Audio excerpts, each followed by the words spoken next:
Bueno, buenas noches a todos los participantes. Les doy las gracias por su presencia. Yo sé que están después de una jornada larga y que están presentes para seguir mejorando, capacitándose.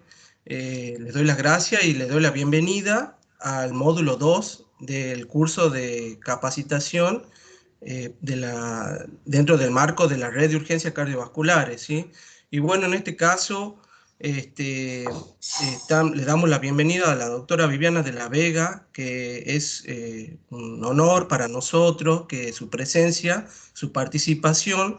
La doctora Viviana de la Vega es jefa de servicio de unidad coronaria del Hospital Centro de Salud, ¿sí? Como le digo, es un honor, doctora. Yo sé que su participación va a ser muy enriquecedora para todos los profesionales de la red. Este curso está destinado a los profesionales, en este caso de segundo nivel de atención, policlínica y hospitales, eh, y sirve también para acercarnos al primer contacto médico, para tratar también de empezar a conocernos, porque este programa sí estimula el trabajo en equipo, el trabajo en red, y empezar a conocernos, empezar a trabajar en equipo en forma coordinada, ¿sí? Para un manejo inicial. Eh, Así que bueno, le damos la bienvenida, doctora, y cuando usted quiera, puede comenzar.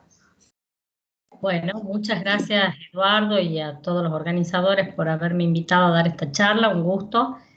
Siempre que se pueda generar vínculos y generar capacitación para todos los efectores, porque es muy importante para la salud y la sobrevida de nuestros pacientes, sobre todo en la patología cardiovascular que es tan prevalente y que a veces asusta tanto en la emergencia, porque bueno, la mayoría de ellas requieren de un conocimiento y de cuidados bastante inmediatos. Yo voy a pasar a presentar el Power. Ahí estamos. Creería que se ve. Sí, sí se ve bien. Bueno, perfecto. Vamos a buscar un puntito. Bueno, a mí me toca en esta oportunidad hablar de la insuficiencia cardíaca aguda, el diagnóstico y las recomendaciones en el manejo inicial de esta patología en un centro de segundo nivel de atención. Me desempeño, como dijo Eduardo, en el Hospital Centro de Salud, en la unidad coronaria, así que vemos muchos de estos cuadros derivados a veces por ustedes o que asisten directamente a la consulta en nuestro hospital.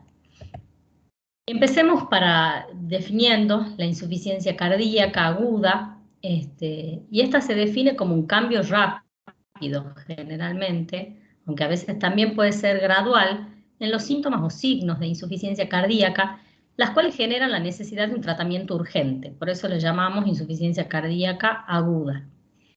El cuadro clínico puede obedecer o a una reducción del volumen minuto o la perfusión de los órganos, donde yo voy a tener bajo gasto cardíaco, o a un aumento de la congestión pulmonar o sistémica.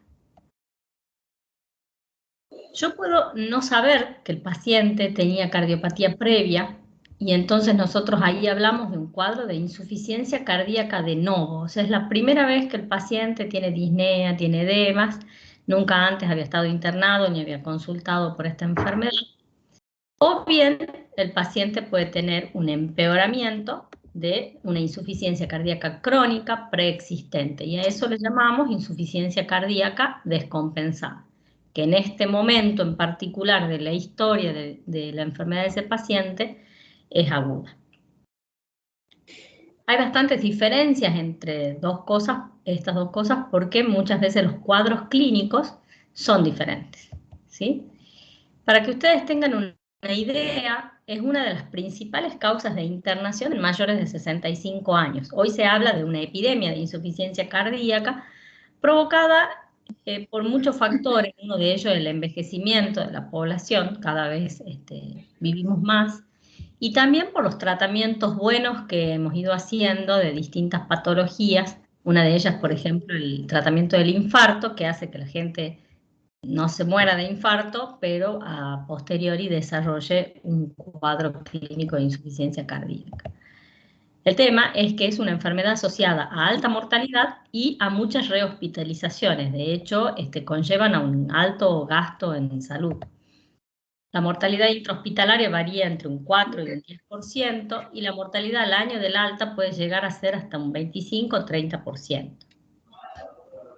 O sea que estamos hablando de una patología muy prevalente y que es altamente probable que ustedes en sus lugares de trabajo tengan que atender pacientes en el transcurso del año con esta enfermedad. Muchas veces hay causas desencadenantes o que contribuyen a ese desarrollo de esa insuficiencia cardíaca aguda. Sí.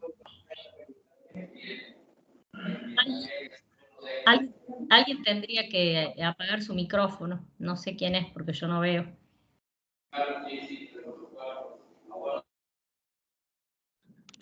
No sé si alguien de los organizadores puede silenciarlo.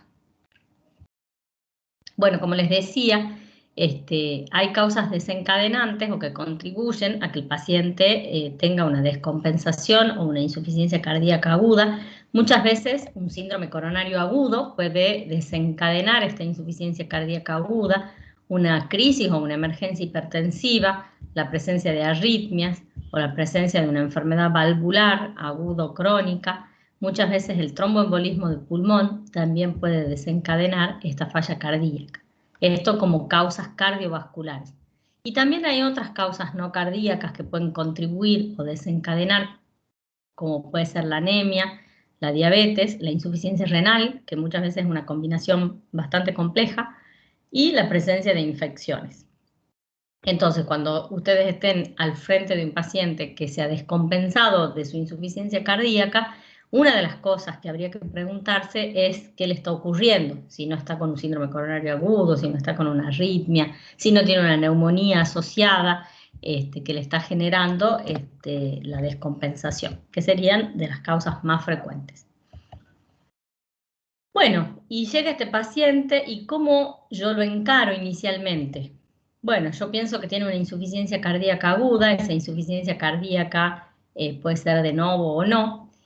Y tengo dos tipos fundamentalmente. Tengo esta que se llama vascular, donde lo que predomina en el paciente es el aumento de las resistencias periféricas, con o sin disfunción sistólica. Este sería el típico edema agudo de pulmón, por ejemplo, hipertensivo, donde el paciente yo no lo veo tan congestivo, no tiene edemas, no tiene otras cosas, y de manera súbita, por aumento de las resistencias periféricas, se produce una congestión fundamentalmente vascular pulmonar, y eso produce el cuadro agudo. O bien, la insuficiencia cardíaca aguda puede tener un inicio de miocárdico, ¿sí? O sea, que haya un deterioro contráctil agudo secundario a una anoxia. Por ejemplo, las causas más frecuentes serían la miocarditis o el infarto. Eso sería cuando el paciente es de novo, o sea, hasta aquí no había antes otra enfermedad, por lo menos conocida. Y el otro gran aspecto podría ser la insuficiencia crónica descompensada, que es el paciente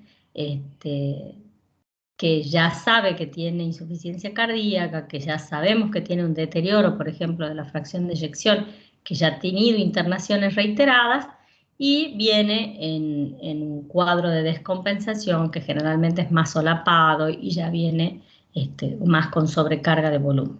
Esa sería una primera aproximación. Entonces nos preguntamos, ¿esta insuficiencia cardíaca es nueva o es una insuficiencia cardíaca crónica que ahora está descompensada? Y si es nueva, ¿de qué se trata? ¿O está teniendo un infarto? ¿O está teniendo una arritmia o una emergencia hipertensiva? Esa sería una aproximación. Otra forma de mirarla o clasificarla también a la insuficiencia cardíaca es según la presión arterial. Y esto es muy importante, o sea, es de las primeras cosas que tenemos que hacer cuando aparecen estos pacientes es controlarle la presión arterial. Puede parecer una cosa muy banal, pero la detección de los signos vitales, la frecuencia cardíaca, la presión arterial y la oximetría del pulso son tres cosas mandatorias para yo poder pararme en qué tipo de paciente tengo al frente. Según la TA, esta clasificación la hace la Sociedad Argentina de Cardiología en su último consenso de insuficiencia cardíaca aguda.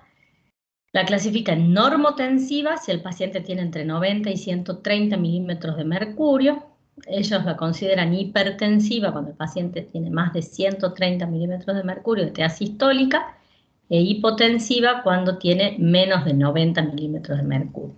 Esta clasificación, si bien no importa, digamos, tanto el numerito, pero es súper importante porque me va a dar pronóstico. Por ejemplo, no es lo mismo tener un paciente hipotenso que un paciente normotenso, y también me va a ayudar a seleccionar cuál es el tratamiento inicial que yo voy a hacer con los pacientes. Toda la evaluación clínica me va a llevar a mí a definir qué perfil hemodinámico tiene el paciente que acaba de concurrir a la consulta.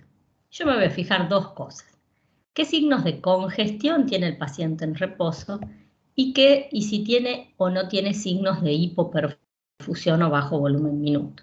Y eso me va a permitir clasificarlo al paciente con insuficiencia cardíaca en estos patrones que son conocidos como patrones de Stevenson, donde si mi paciente no tiene hipoperfusión y no tiene signos de congestión, bueno, es un paciente que no va a ir a la guardia seguramente, porque está asintomático, porque está bien perfundido, porque está seco. Entonces decimos que es tibio, o sea, está calentito y está seco. No está en este momento con insuficiencia cardíaca descompensada. Si tiene signos de congestión, pero no tiene signos de hipoperfusión, es un paciente en Stevenson B. Es un paciente tibio y húmedo. La mayoría de los pacientes que les van a consultar por insuficiencia cardíaca. Paciente que uno lo toca, tiene buena presión arterial, tiene buen relleno capilar, está calentito, pero tiene signos de congestión, ya sea pulmonar o sistémica. Como les digo, por lejos, es el patrón hemodinámico más frecuente. Si nosotros le pusiéramos un catéter de Swan-Ganz, este paciente tendría una presión capilar alta y tendría buen volumen minuto. El problema empieza acá, cuando el paciente tiene congestión y tiene hipoperfusión, y eso ya es un Stevenson C. El paciente está entrando en shock cardiogénico, es un paciente que si le pongo un Swan-Ganz tiene presiones capilares elevadas y tiene bajo volumen minuto. Son pacientes menos frecuentes de ver, pero mucho más graves y de peor pronóstico.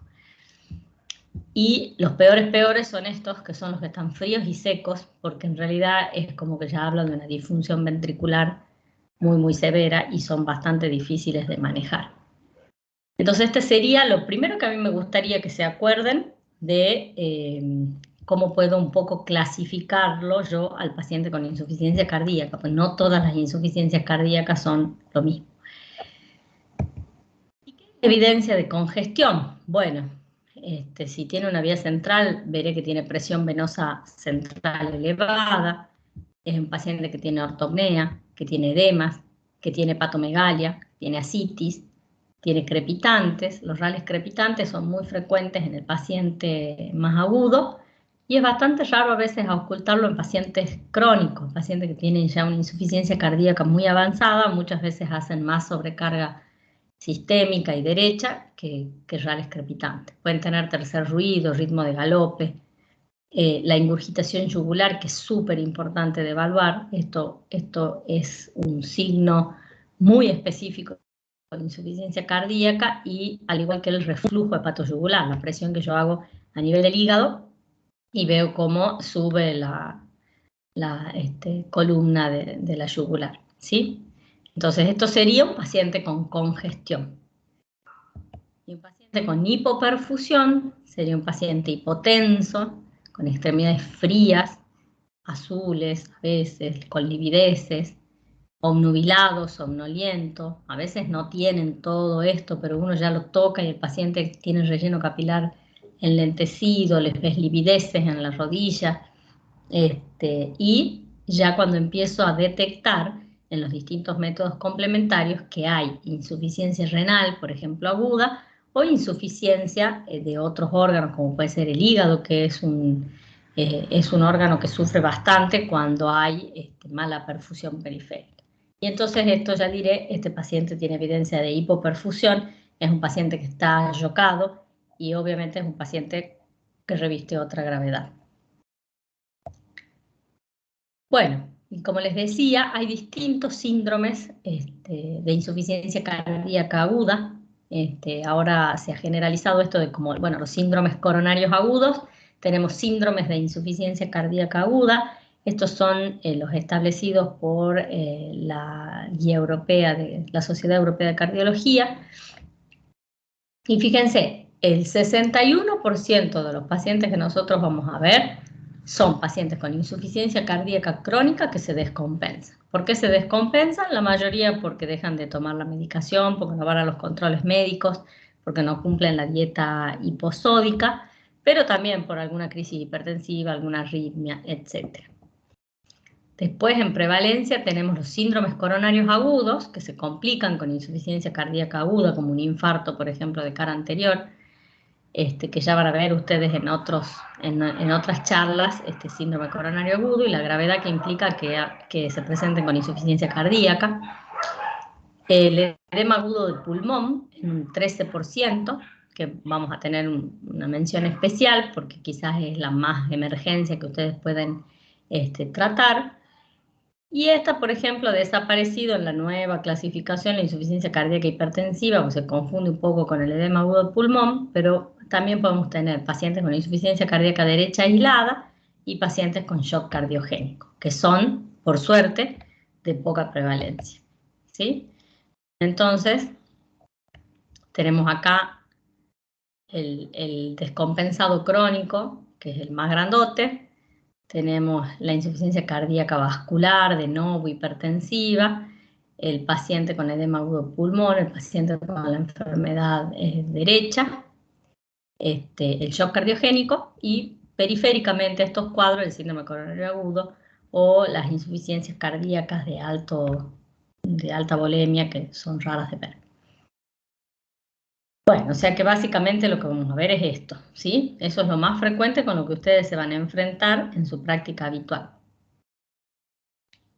Bueno, y entonces, ¿qué métodos complementarios podríamos nosotros utilizar, sobre todo ustedes, de entrada con el paciente? Y esto sí quiero poner énfasis antes de cualquier método complementario. Ya hemos visto la presión arterial, la saturación de oxígeno y la frecuencia cardíaca del paciente y ver cuál es su estado hemodinámico en el sentido de si está congestivo, de si está chocado o está chocándose, es mucho más importante muchas veces que cualquier método complementario. Pero sí va a ser muy importante un electrocardiograma. Un electrocardiograma normal prácticamente descarta la insuficiencia cardíaca normal, porque, a ver, o va a tener taquicardia sinusal, o va a tener una arritmia, o va a tener agrandamiento de cavidades, pero si es absolutamente normal, quizás tengamos que pensar en otro diagnóstico diferente para la disnea del paciente. También sirve el electro para esto que hemos dicho, bueno, descartar un síndrome coronario agudo, descartar una arritmia, puede orientar a la etiología, por ejemplo, que yo vea que el paciente tiene una secuela de un infarto y está con insuficiencia cardíaca, me va a permitir evaluar la frecuencia cardíaca, la hipertrofia, los bloqueos, los agrandamientos de cavidades. Y la recomendación de las guías es que está siempre recomendado con un nivel de recomendación clase 1 con un nivel de evidencia C. ¿Sí? O sea, es opinión de experto porque nadie se ha puesto a hacer un trabajo randomizado de eso, pero todos los expertos recomiendan que siempre debemos hacer al inicio un electrocardiograma.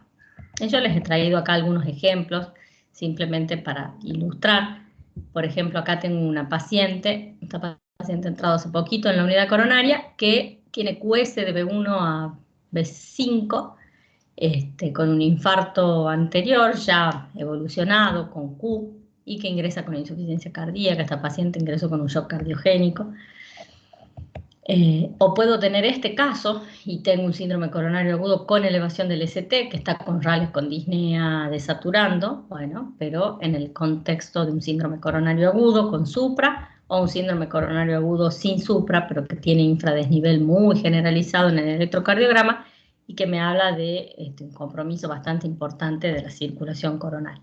O me puedo encontrar con esto, una fibrilación auricular, que puede ser parte de, como epifenómeno de la insuficiencia cardíaca, o a veces cuando la frecuencia cardíaca es muy elevada puede ser una causa de descompensación en un paciente, por ejemplo, que es un hipertenso, que tiene el corazón un poquito hipertrófico, hacen la fibrilación auricular y eso descompensa su insuficiencia cardíaca.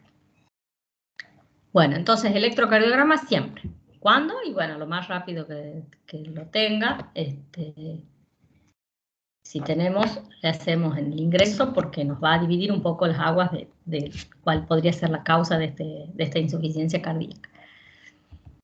La radiografía de tórax es importante, sin embargo, bueno, acá la SAC la recomienda con clase 1, también nivel de evidencia C, en la europea, que es un poquito más nueva, lo recomienda, pero quizás no tan fuertemente, ya que hay otros métodos más actuales como para definir la congestión. ¿Qué me va a mostrar la placa? Bueno, signos de congestión pulmonar, como dice acá, estos astas de ciervo, esto de que se van para arriba los vasos, la circulación sanguínea, el derrame pleural, por ejemplo, ahí se ve la cisura bien marcada, ¿sí? Los hilios congestivos, las líneas B de Kerley, son todos signos de congestión pulmonar. Entonces, si yo veo esto y veo un paciente que tiene disnea, y bueno, me acerca, me orienta a que el diagnóstico es insuficiencia cardíaca, y también puedo ver el índice cardiotorácico, que me va a dar una pauta de si el paciente quizás ya tiene una enfermedad con una cardiomegalia o no.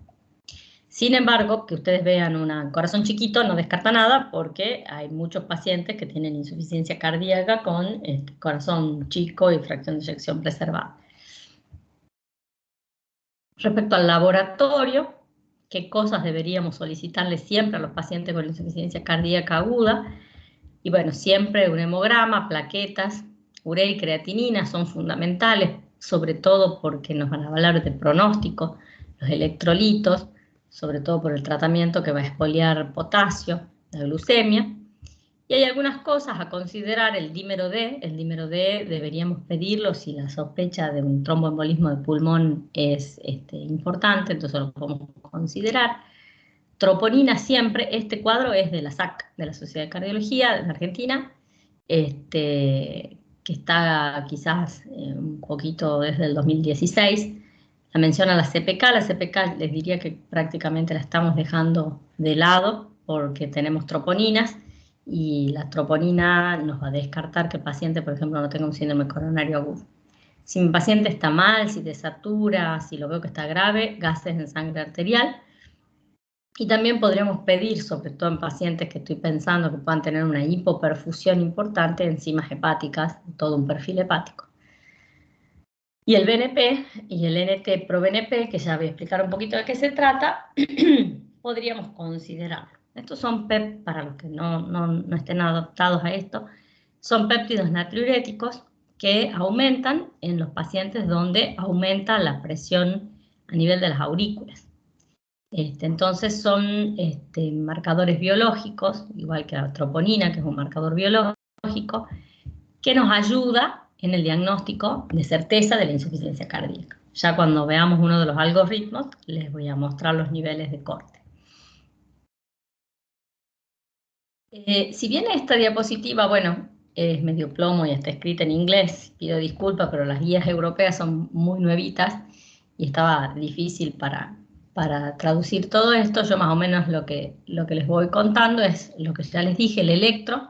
El electro debería ser realizado en el primer contacto médico, en la admisión, y después lo tenemos que ir repitiendo durante la hospitalización y prealta, sobre todo para descartar arritmias, infarto, isquemia, y está siempre recomendado.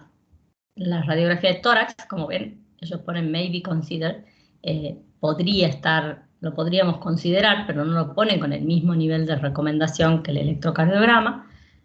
Y vamos a ver la congestión, pero también sirve la radiografía de tórax para descartar, por ejemplo, que el paciente no esté con una neumonía y esa neumonía sea en realidad la causa que lo ha descompensado.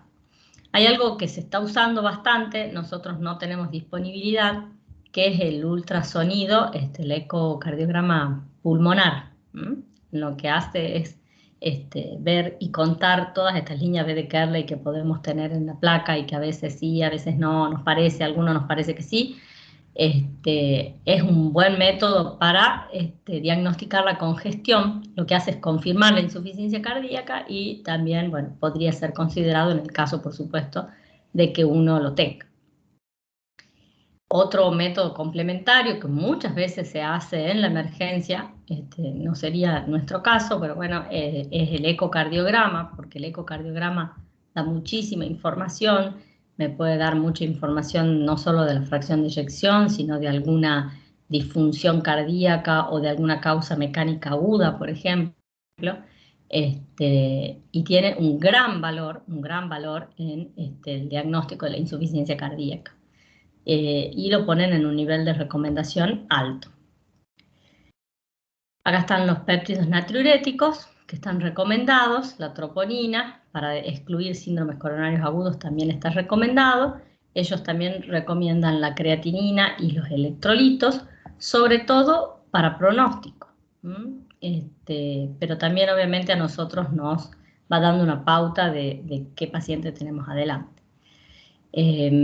La TSH está recomendada sobre todo si estamos pensando en hipo o hipertiroidismo, ya que son dos patologías que pueden estar asociadas a la insuficiencia cardíaca. El dímero D, si tuviéramos disponibilidad, para descartar TEP, no le voy a pedir a todo el mundo. Habrá pacientes en los que me parezca o me parece que tiene una trombosis venosa profunda o ha estado en un postoperatorio inmediato, bueno, y pienso que puede tener un TEP, ayuda mucho como valor predictivo negativo. La procalcitonina, que bueno, es para descartar enfermedad bacteriana, infección bacteriana o sepsis. El ácido láctico y la oximetría de pulso y los gases arteriales están recomendados cuando uno ve que el paciente está con insuficiencia respiratoria. ¿Sí? Bueno, esto era un poco para mostrarles qué dicen de los métodos complementarios, las nuevas guías y cómo van surgiendo cosas nuevas que nos ayudan a ser más rápidos en el diagnóstico, probablemente, de la insuficiencia cardíaca. Bueno, y esto es un poco el paciente que tiene sospecha de insuficiencia cardíaca porque me relata que le falta el aire, que no ha podido dormir de noche, que se sienta para dormir o que se despierta a las 3 de la mañana porque le falta el aire, que se le vienen hinchando los pies y consulta en nuestra guardia. Entonces yo, acá me faltó poner signos vitales, fundamental, electrocardiograma, oximetría de pulso, radiografía de tórax. Esto creo que podemos tener en casi todos los centros donde ustedes se mueven y da muchísima información. Si bien después podríamos agregar un ecocardiograma, una ecografía pulmonar, el laboratorio inicial, estas tres cosas más los signos vitales son esenciales y son los que van a definir bastante qué destino va a tener nuestro paciente. ¿Sí? Y acá les quería comentar, para que sepan de los péptidos natriuréticos, nosotros sí los dosamos en el hospital. Nosotros en la unidad coronaria tenemos una máquina que dosa NT-proBNP, es lo que usamos nosotros. Lo que tiene de interesante el BNP es que tiene un alto valor predictivo negativo, o sea que si mi paciente tiene menos de 300 de BNP, de NT-proBNP o menos de 100 de BNP, descarta prácticamente la insuficiencia cardíaca, salvo pequeños porcentajes, por ejemplo, un edema agudo de pulmón muy agudo, esos edemas pulmonares flash, a veces pueden cursar con proBNP bajo, pero es raro. O sea que la mayor importancia es esta, ¿sí? A veces uno tiene, por ejemplo, un paciente POC que viene con disnea, que viene con un poquito de edema, y estás ahí y tiene broncoespasmo, y bueno, y a veces el BNP ayuda a definir cuál de los dos cuadros es lo que está predominando, ¿sí? Si es más de 300, en realidad es poquito 300, lo que vemos nosotros es por encima de 600. Eso nos confirma bastante la insuficiencia cardíaca, salvo que el paciente tenga algunas patologías concomitantes donde pedimos valores un poquito más altos, como para decir, bueno, parecería que este paciente tiene insuficiencia cardíaca o por lo menos que tiene presiones intracardíacas elevadas. Bueno, ¿y ¿qué deberíamos hacer entonces nosotros en el manejo en la fase prehospitalaria? Yo esto lo quiero siempre destacar. La insuficiencia cardíaca aguda requiere tratamiento urgente. Estamos muy acostumbrados a la urgencia del síndrome coronario agudo, sobre todo el síndrome coronario agudo con supra, y decimos el tiempo es músculo. Y hay que pensar que en este caso, si el paciente está con baja oxigenación, con baja perfusión de sus órganos, y bueno, en este caso el tiempo también son órganos, y a veces cuando el paciente ha estado desaturando mucho tiempo, después tenemos lo que se llama una deuda de oxígeno, o si ha estado hipotenso mucho tiempo, los órganos sufren y ya el paciente es otro tipo de paciente. Entonces acá el tiempo, y muchos proponen, así como medimos el tiempo, el puerta aguja, el puerta balón en los pacientes con infarto, que deberíamos medir también y reducir los tiempos de atención y de que el paciente logre tener parámetros estables. Como ya les dije, el primer paso será evaluar el perfil hemodinámico. Para eso lo tengo que revisar y ver qué frecuencia cardíaca tiene, qué TEA tiene y si está congestivo, si está hipoperfundido. Lo más frecuente que ustedes van a encontrar es que el paciente esté normo o hipertenso. Eso por lejos es lo más frecuente, solo el 5 al 8% se presentan con presión arterial baja. ¿Y cuáles tienen que ser los objetivos de ese tratamiento urgente? Mejorar los síntomas y signos. El paciente muchas veces está desasosegado, no soporta la sensación de disnea. Mejorar la oxigenación, corregir la sobrecarga de volumen, aumentar la perfusión de los órganos vitales y mejorar el estado hemodinámico del paciente. Todo eso rápido, ¿sí? Porque acá también el tiempo tiene valor. Y esto un poco yo lo armé, más o menos viendo algunos otros algoritmos, pero hice mi propio esquema. Y este concepto lo puse del primer contacto médico, porque justamente es así como hablamos en el síndrome coronario agudo, me parece que también deberíamos hablar en el paciente con insuficiencia cardíaca aguda. El minuto cero, el primer contacto médico, que muchas veces son ustedes, es súper fundamental para el destino que va a tener ese paciente. En el primer contacto médico yo sospecho de insuficiencia cardíaca aguda, hago una evaluación clínica, veo los signos vitales, veo la oximetría del pulso, le hago un electro y una radiografía de tórax, que es con lo que van a contar, creería que casi todo. El BNP o el NT-proBNP en caso de duda diagnóstica, lo que ya más o menos les expliqué, pero no se van a desesperar por no tener un NT-proBNP porque la insuficiencia cardíaca es un diagnóstico muy clínico. Y con todos esos datos, esto fundamentalmente yo voy a evaluar el estado de gravedad de mi paciente. Mi paciente puede estar en shock, ser un paciente que está hipotenso, que está mal perfundido, que está obnubilado, que está oligúrico. Bueno, ese paciente probablemente va a necesitar ventilación asistida, mecánica, y va a necesitar soporte inotrópico y deberá ser trasladado a un centro especializado. Puede ser una unidad de terapia intensiva, puede ser una unidad coronaria, pero va a necesitar un soporte avanzado. Si el paciente, después de esta evaluación que yo hago, tiene un síndrome coronario agudo con insuficiencia cardíaca, también deberá ser trasladado a un centro especializado, sí con más seguridad una unidad coronaria y algún lugar donde se pueda hacer un cateterismo, por ejemplo. Ese sería el escenario más grave. Pero también me voy a fijar si el paciente que yo tengo ahí en la guardia tiene distrés respiratorio, con una saturación de menos del 90%, con una frecuencia respiratoria de más de 25, con uso de músculos accesorios. Ese paciente va a necesitar oxígeno y quizás necesite CPAP o ventilación no invasiva. Y quizás termine en una intubación orotraqueal. Por lo tanto, ese paciente también va a necesitar un traslado a UCO o una terapia intensiva.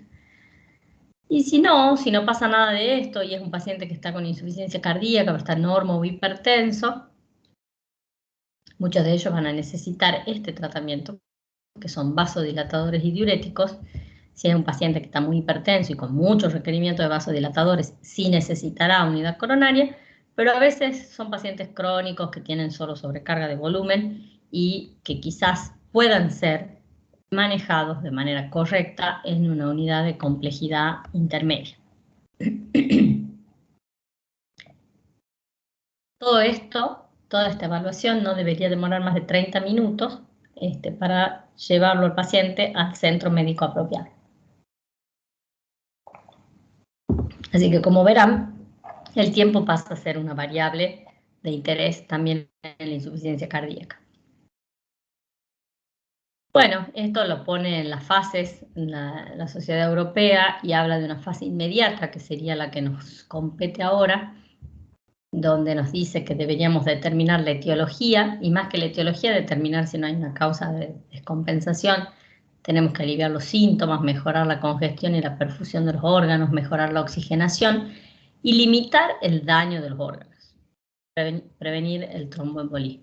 Para eso vamos a hacer un estrecho control de los signos vitales, vamos a decidir a dónde nos parece que el paciente tiene que estar, si en la unidad coronaria, en la terapia intensiva, y vamos a iniciar nuestro tratamiento de soporte.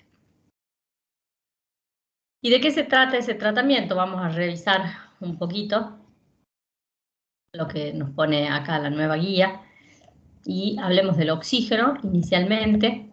Siempre, esto lo recalco, el oxígeno no debe ser utilizado de rutina en pacientes que no demuestren hipoxemia. Es decir, si el paciente no desatura o no tengo gases arteriales que me muestren que está hipoxémico, no debería darle oxígeno. Muchas veces pasa que el paciente dice, me falta el aire, y lo primero que hacemos es ponerle la bigotera. El oxígeno produce vasoconstricción sobre todo pulmonar, y disminuye el gasto cardíaco, con lo cual, de no ser necesario, en realidad estamos haciendo más daño que beneficio. Está recomendado en pacientes con saturación de menos de 90 o una presión arterial de oxígeno de menos de 60, con el objetivo de que el paciente sature 95% o más. Ese sería un gran objetivo en los pacientes con insuficiencia cardíaca aguda. Mucho la ventilación no invasiva, con presión positiva, el CPAP, porque un metaanálisis, bueno, ha mostrado que mejora la disnea, esto sobre todo en los pacientes que tienen edema agudo de pulmón, disminuye la necesidad de asistencia respiratoria mecánica, porque estos pacientes muchas veces se resuelven bien rápido, y también algunos estudios muestran que disminuye la mortalidad cuando lo usamos rápido en la insuficiencia cardíaca. Debe ser iniciada lo antes posible en pacientes con distrés respiratorio, una saturación de menos de 90 y una frecuencia respiratoria de más de 25. Y lo último que nos queda para el soporte ventilatorio es la intubación orotraqueal, cuando la insuficiencia respiratoria no mejora con oxígeno o con presión positiva, con ventilación no invasiva. Estas serían las máscaras de ventilación no invasiva, se han hecho más comunes de ver también ahora con el COVID, todo eso. ¿Cuándo no voy a intentar usar esto? Si mi paciente está hipotenso, y ahí ya tendré que ir a la intubación orotraqueal. Cuando tiene exceso de secreciones respiratorias, cuando tiene excitación psicomotriz, obstrucción de la vía aérea o shock cardiogénico. Estas son contraindicaciones para tratar de usar esto. Bueno, los diuréticos. Los diuréticos son la piedra angular del tratamiento del síndrome de insuficiencia cardíaca aguda. Aumentan la excreción renal de sodio y agua. Están indicados para el tratamiento de la sobrecarga de volumen y para la congestión pulmonar. No hay que tenerle miedo a los diuréticos. Sin diuréticos, el paciente con insuficiencia cardíaca no mejora. Los diuréticos que usamos, sobre todo en la urgencia, son los diuréticos de ASA, la furosemida, porque tienen acción rápida y mayor eficacia que cualquier otro diurético. Y la dosis inicial, si el paciente tiene insuficiencia cardíaca crónica y ya tomaba diuréticos vía oral, yo debería darle por lo menos la misma dosis o 2 veces la dosis endovenosa. Entonces, si mi paciente venía con 80 miligramos de furosemida porque tomaba un comprimido cada 12, y yo debería darle esa dosis endovenosa en el día por lo menos. Si no venían tomando nada, con un bolo de 20 a 40, que sería 1 a 2 ampollas en bolo, y se puede continuar con bolos cada 12 o cada 8 horas, o bien con infusión continua, que esa la dejamos reservada cuando el paciente tiene poca respuesta a los bolos de diuréticos. Y lo más importante de esto es ver que responda. ¿sí? La respuesta diurética que nosotros esperamos es que tenga entre 100 y 150 mililitros por hora, que el paciente termine haciendo balance negativo, es decir, que salga más líquido de lo que le ingresa para disminuir la congestión. Y el otro pilar que tenemos son los vasodilatadores. Entonces, el tratamiento de la insuficiencia cardíaca es oxígeno si hace falta, diuréticos y vasodilatadores, fundamentalmente. Los vasodilatadores producen vasodilatación venosa y o arterial, disminuyen la pre y la postcarga, disminuyen la congestión y mejoran los síntomas. Deben considerarse, según la guía europea, en los pacientes que tengan TA mayor a 110.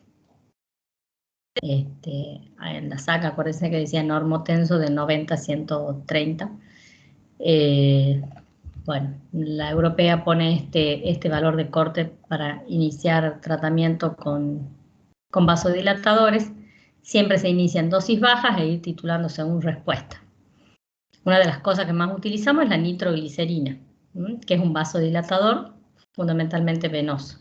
Ahora, muchas veces ustedes no tienen, por ejemplo, nitroglicerina o es más engorroso de preparar y es algo que se ha dejado de usar, pero sigue siendo valorado en las guías, es usar los nitritos sublinguales, el famoso Isordil, que produce un efecto durante 6 horas más o menos de vasodilatación.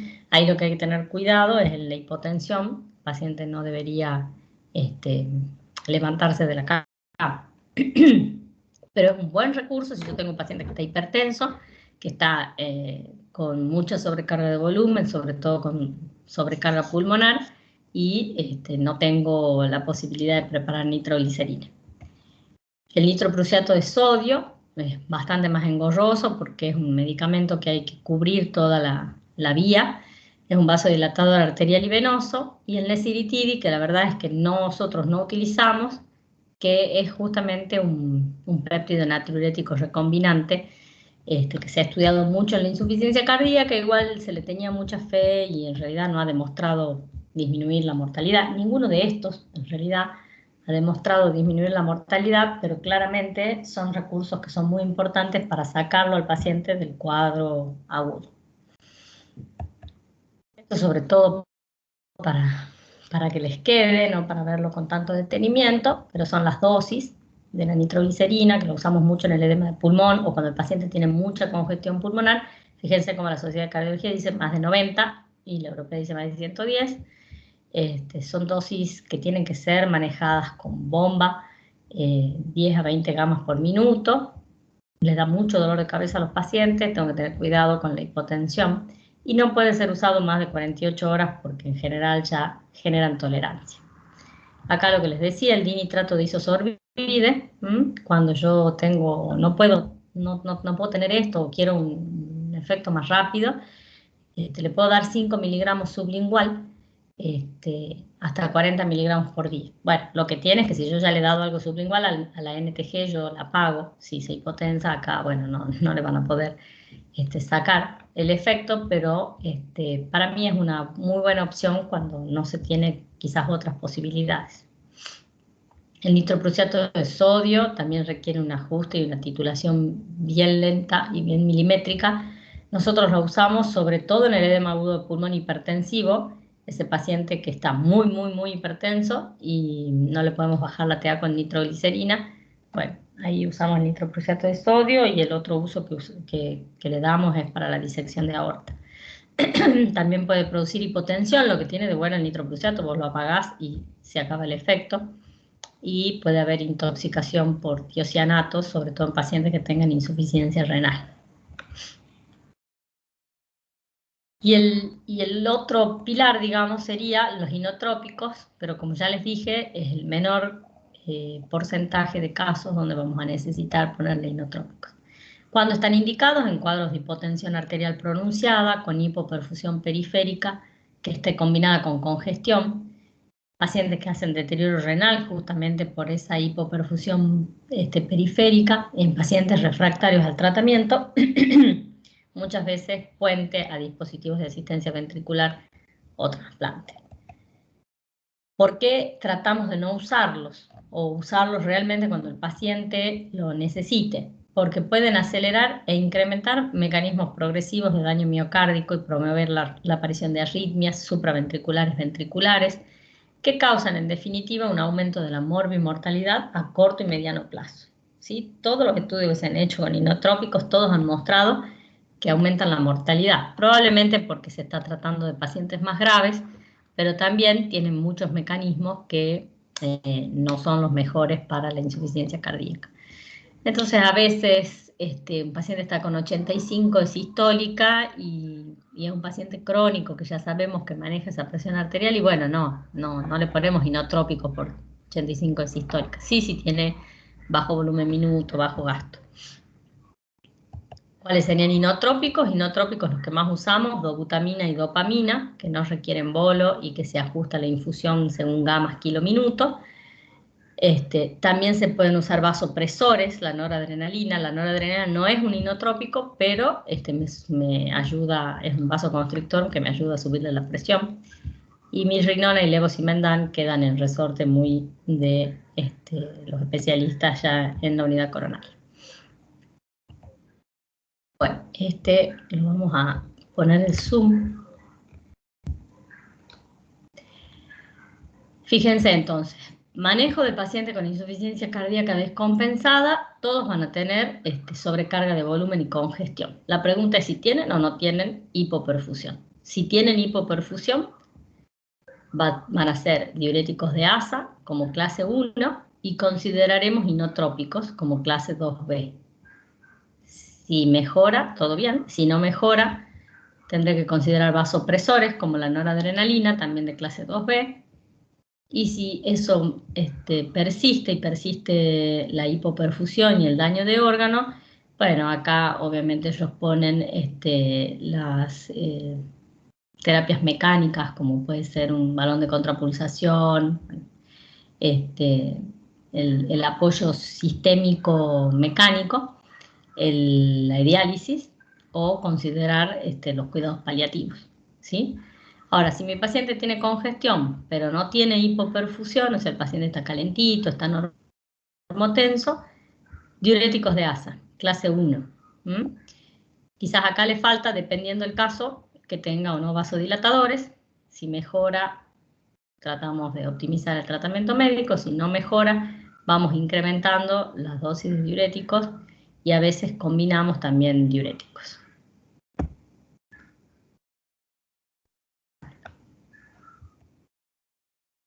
Y estas son las recomendaciones también de esta guía, donde les dice que el oxígeno, que es un poco un repaso de lo que hemos ido hablando, el oxígeno está recomendado, clase 1C, en pacientes que desaturan o que tienen una presión arterial de oxígeno menor de 60. La intubación está recomendada para la falla respiratoria progresiva, cuando haya fallado el oxígeno o la ventilación no invasiva, y la ventilación no invasiva tiene una indicación clase 2A con un nivel de evidencia B. Los diuréticos, fíjense, los diuréticos de ASA están recomendados para mejorar los síntomas de congestión con un nivel de evidencia 1C. Esto habla de la combinación con tiazidas y espironolactona. Los vasodilatadores los usamos, pero fíjense qué poquito nivel de evidencia que tienen. Tienen que ser considerados en pacientes con más de 110 de sistólica. Y la verdad es que tienen poco nivel de evidencia. La nitroglicerina prácticamente no tiene estudios realizados. Y con los nuevos vasodilatadores lo que ha ocurrido es que no han mostrado mejorar la sobrevida, pero claramente mejoran los síntomas y la hemodinámica aguda del paciente. Los inotrópicos, fíjense, clase 3, o sea, no están indicados de manera rutinaria, por lo que ya hemos dicho, al igual que la noradrenalina, y también habla de otras drogas. Es importante siempre pensar en la profilaxis para el TEP, en clase 1A, y no está recomendado el uso rutinario de morfina, que muchas veces, alguna vez hemos usado para mejorarle la ansiedad, de la disnea al paciente. No lo recomienda y dice, salvo en pacientes muy seleccionados que tengan una ansiedad por la disnea demasiado importante. importante. Un par de palabritas del edema agudo del pulmón, que sería como la superemergencia, ¿sí? El edema agudo del pulmón puede cursar con presión alta y es la emergencia hipertensiva, que es el edema agudo del pulmón vascular. Típico rápido empeoramiento, un paciente que estaba bien y a las 5 de la mañana aparece en edema agudo del pulmón. No tiene edemas, tiene redistribución de todo el líquido a la circulación pulmonar, ¿sí? Por eso es vascular. Tiene un aumento agudo de la presión capilar, tiene muchos rales, tiene rales en marea que suben hasta arriba, tiene congestión en la radiografía de tórax, un paciente que no tiene edemas. Muchas veces son pacientes que tienen buena fracción de eyección y lo que tiene de bueno el edema agudo de pulmón de este tipo es que tienen rápida respuesta a la terapia. En cambio, este sería el paciente más miocardiopático, que en general se presenta con presión normal a baja, que viene empeorando de varios días, que ha acumulado más fluidos sistémicos que pulmonares. Es el paciente crónico que tiene usualmente fracción de eyección baja. Estos nos cuestan un poquito más que mejoren sintomáticamente. Entonces, el edema agudo pulmón, inicio rápido. Disnea, sensación inminente de ahogo. Todos deben haber visto un paciente en edema agudo de pulmón. Realmente, cuando uno los trata y ellos mejoran, es ese paciente que siente que son un ídolo, que le salvó la vida, porque realmente se sienten muy mal, están desesperados. Muchas veces con expectoración espumosa, rosada, con una respiración muy estertorosa, con sudoración profusa, y la piel fría, que en realidad es por un exceso de estímulo adrenérgico que les hace producir vasoconstricción.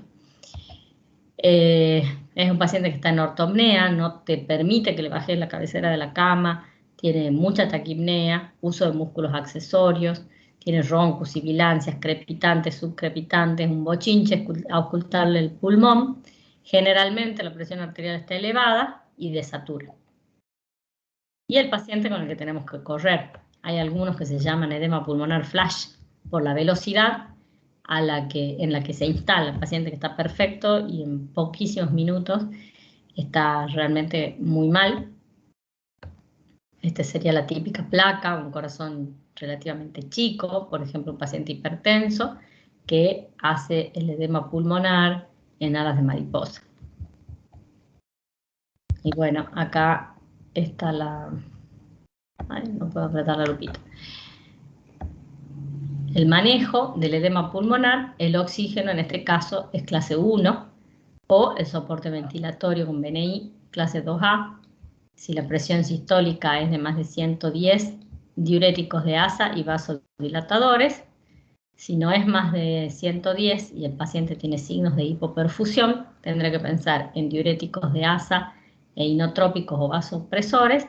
Y si está más bien hipotenso, pero no tiene signos de hipoperfusión, a veces solo diuréticos de asa. Y me fijaré si la congestión mejora, optimizar el tratamiento de la insuficiencia cardíaca, y tendrán que ser pacientes ya vistos por el especialista. Y si no mejora, bueno, ya considerar otros dispositivos que nosotros tampoco tenemos disponibles. Uy, he hecho lío. A ver, ahí está.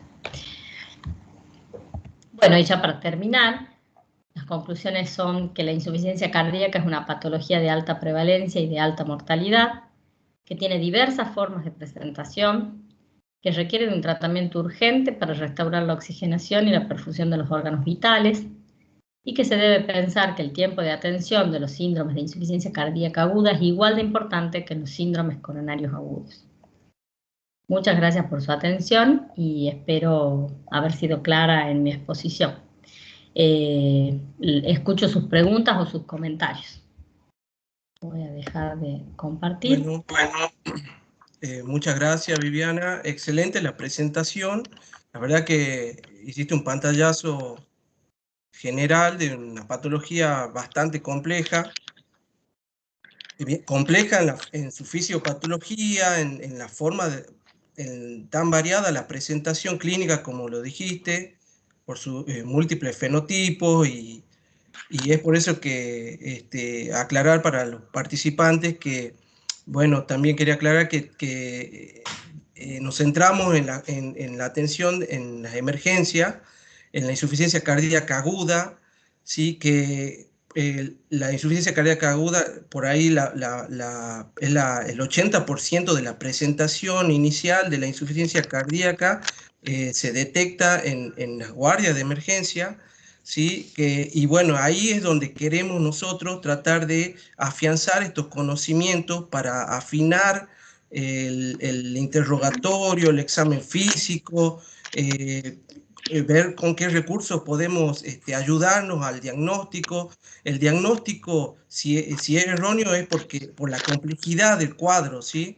Que no hay ningún método gol estándar que nos diga esto, con esto el diagnóstico, digamos, uno tiene que ver la sensibilidad, especificidad de cada método, de los signos que uno encuentra al examen físico y bueno,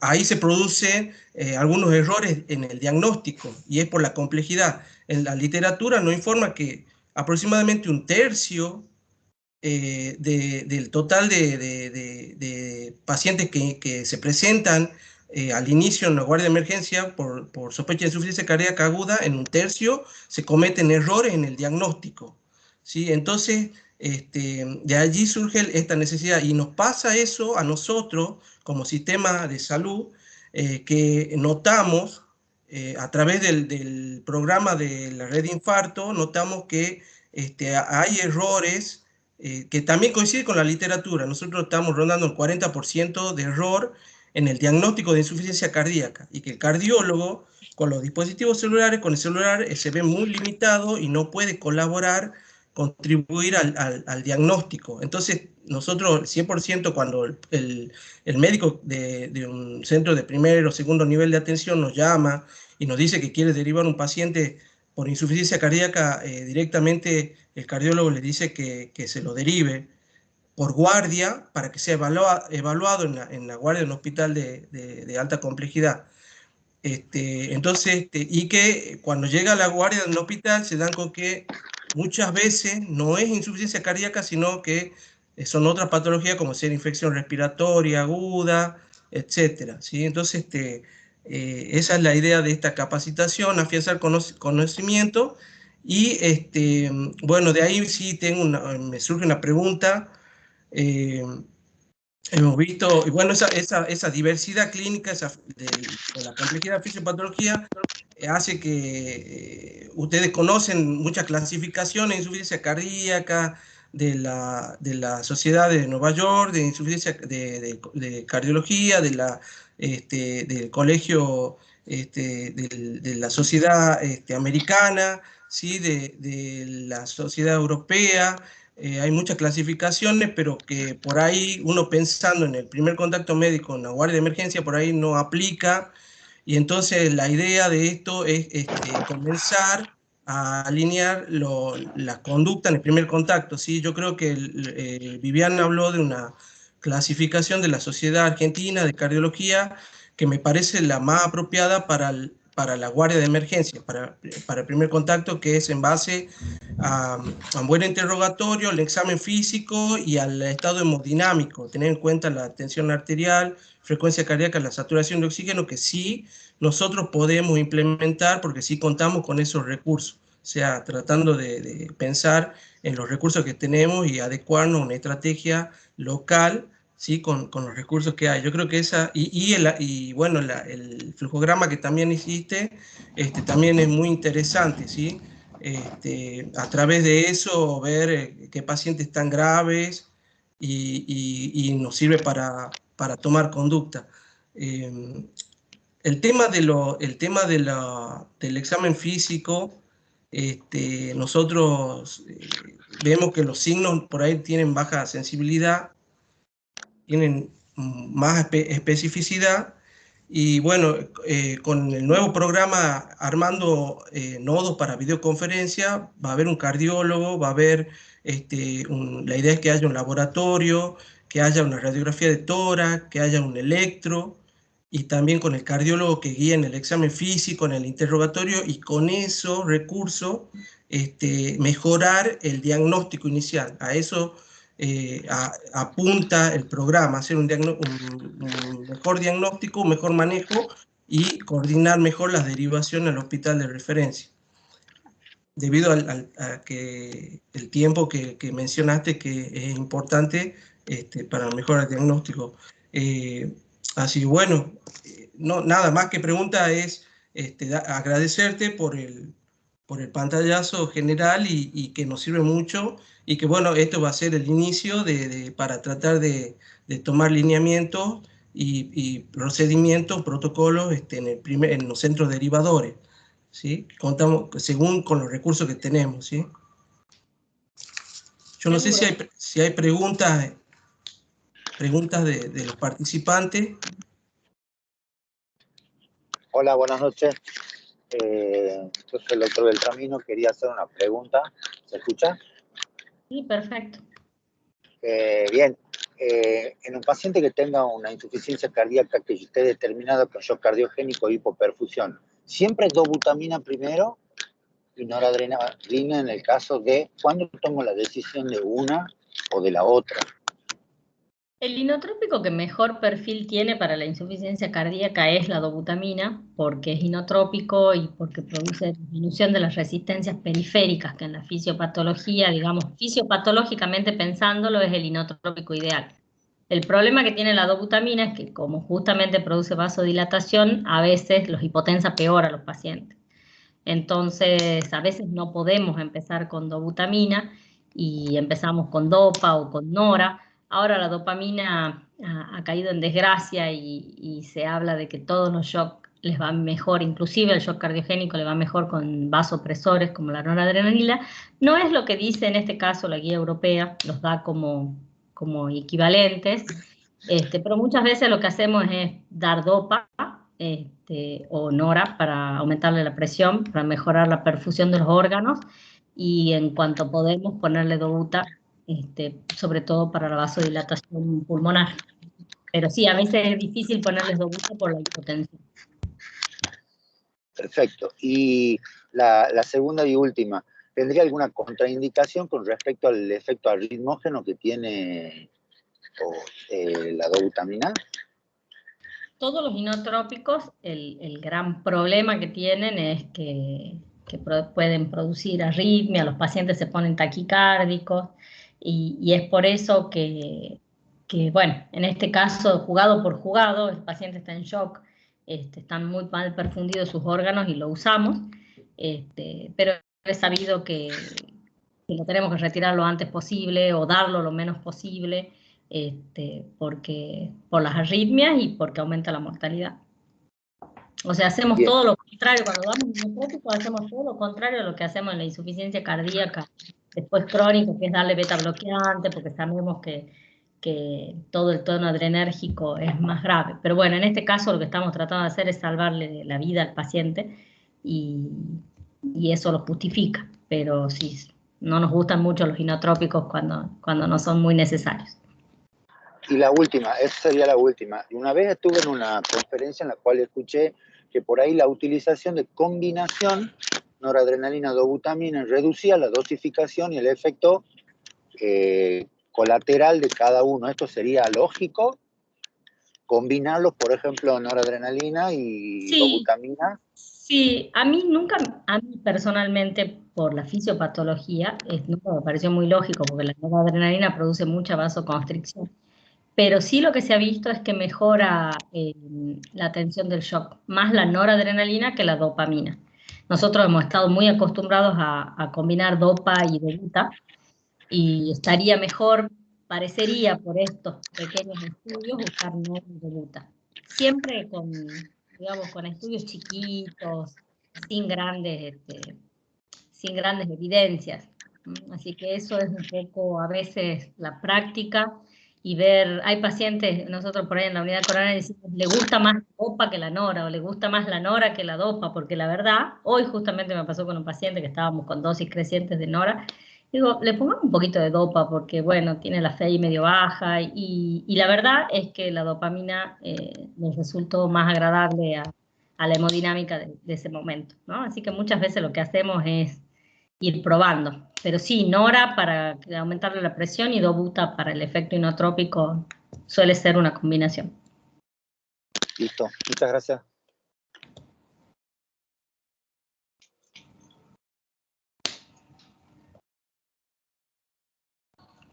Está bueno que se animen a preguntar. Yo sé que Sí. Hay una pregunta en el chat, Vivi. bueno, Dice, hola, buenas noches. En pacientes post-COVID, la insuficiencia cardíaca aguda es un diagnóstico a considerar debido al poco tiempo de evolución y al ser muchas veces pacientes oligosintomáticos. la verdad, no hemos visto, siempre les interrogamos y les preguntamos del COVID y no tengo la experiencia de decir realmente cómo aumentó la insuficiencia cardíaca post-COVID, ¿no? Creo que esta miocarditis del post-COVID es en los pacientes que han estado graves y que tienen insuficiencia cardíaca aguda en el momento de la gravedad del COVID, como lo puede producir una sepsis también, porque en la sepsis también hay disfunción cardíaca aguda. Eh, sí, quizás como cualquier infección en un paciente que ya tiene insuficiencia cardíaca, eh, la puede descompensar. Sí, a veces se hace complejo el diagnóstico diferencial. Por ejemplo, yo digo que hemos aprendido con el COVID a ver insuficiencias cardíacas en tomografía, porque, bueno, el paciente ingresa por disnea, lo primero que hacen es el hisopado y la tomografía, y hemos aprendido a ver insuficiencias cardíacas tomográficas, que a veces el vidrio esmerilado se hace un poco confuso, si es insuficiencia cardíaca, si es COVID. Este, no lo veo tal. Sí hemos visto más síndromes coronarios o trombosis más raras en gente joven post-COVID. No sé si tanta insuficiencia cardíaca, la verdad. Sí, este año se ha presentado el registro argentino de complicaciones post-COVID de la SAC, la Sociedad Argentina de Cardiología, y ahí mostraba como complicaciones cardiovasculares, digamos, las tres más frecuentes, la injuria, la insuficiencia cardíaca y la fibrilación auricular. O Sí. sea que, como para Sí, tener en cuenta, digamos. pero en el momento del COVID, digamos, ¿no? Ujú. Una Sí. cosa más aguda. Por lo menos no nos ha tocado ver tanto a nosotros en la UCO.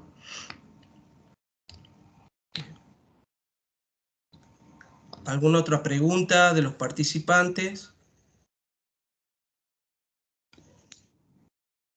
Hasta que se animen, Doctora, buenas bueno, noches.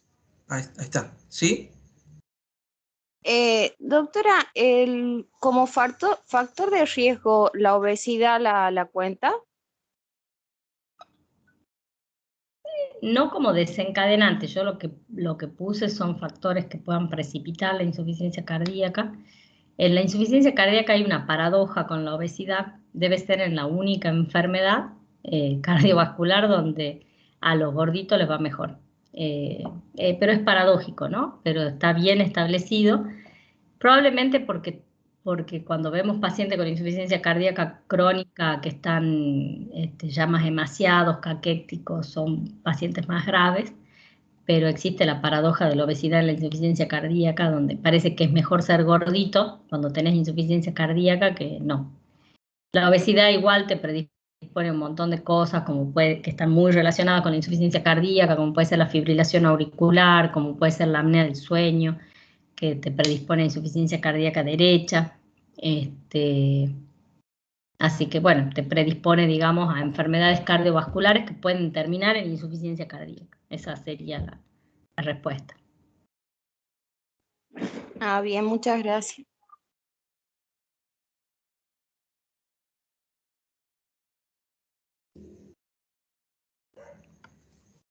¿Alguna otra pregunta?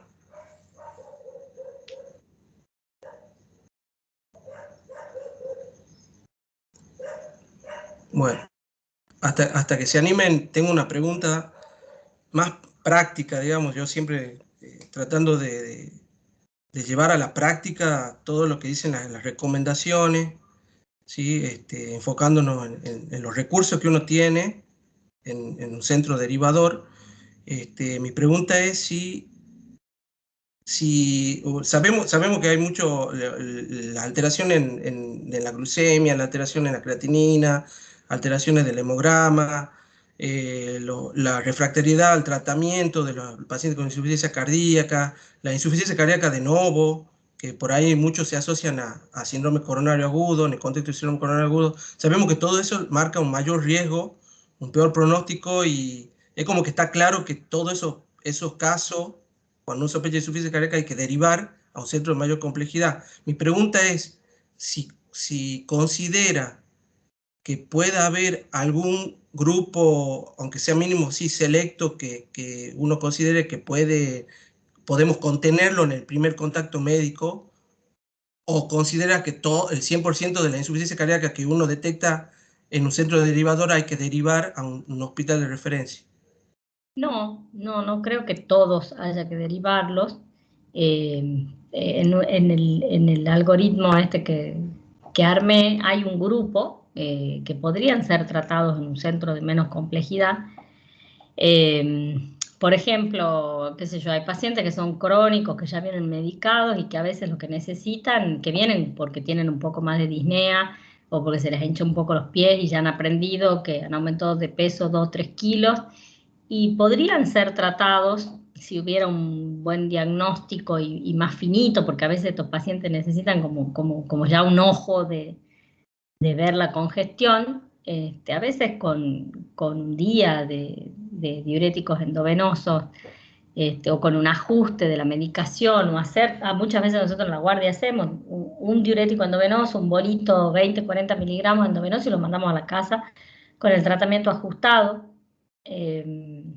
Cuando hemos estado tan complicados de camas, hay pacientes que tienen mucha congestión sistémica, no tanta pulmonar, no desaturan, están normotensos, que quizás solo lo que necesitan es una vía, diuréticos endovenosos, y que alguien controle los ingresos y los egresos para controlar que el paciente haga balance negativo, y con eso mejora, y a veces no hace falta trasladarlo y generar todo lo que le genera una familia, por ejemplo, que viene de, qué sé yo, Concepción y que podría estar en Concepción.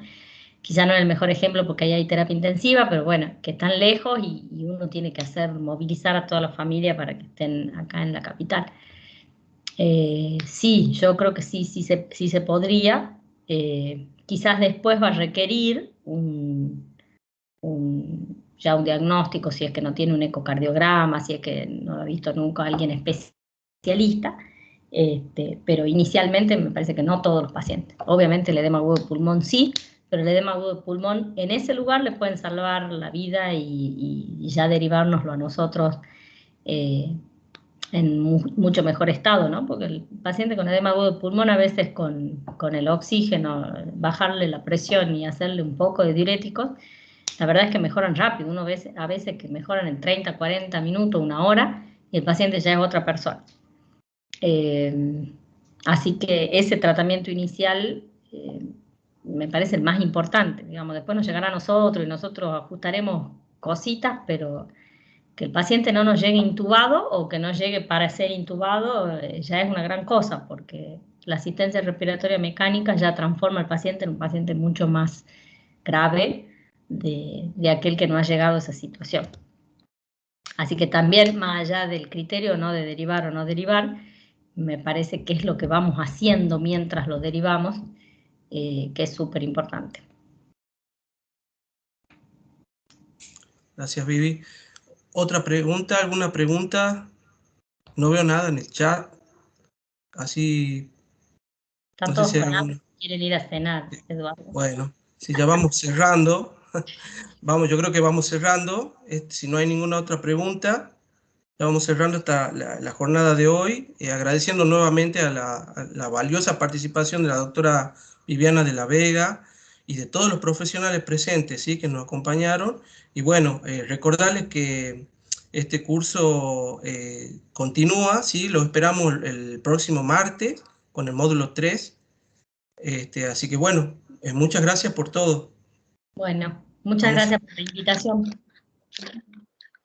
Chao, hasta luego. Buenas noches hasta luego a todos. A todos. Disculpa una pregunta. ¿Dónde se puede ver la primera clase? Porque yo no tuve oportunidad de verla.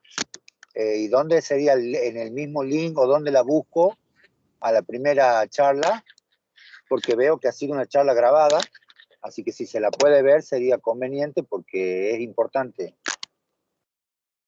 Sí, todos los módulos quedan grabados para que lo puedan ver cuando dispongan ustedes, ¿sí? Ya el Departamento de Capacitación se encarga de informar. Ah, bien. Entonces por ese lado busco. Sí, Listo, gracias. Hasta luego. muy bien. Pido, Sí, chao. ya vamos a pasar un link para que puedan entrar al canal de capacitación, así puedan ver todas las clases grabadas. Ya lo voy a pasar por el chat, así que si me esperan un segundito lo paso. Muchas gracias a todos y por favor no dejen de llenar el formulario para la asistencia de hoy. Muy bien. Gracias doctora, gracias Hasta doctor luego. Semper. Hasta luego a todos. Hasta luego. También.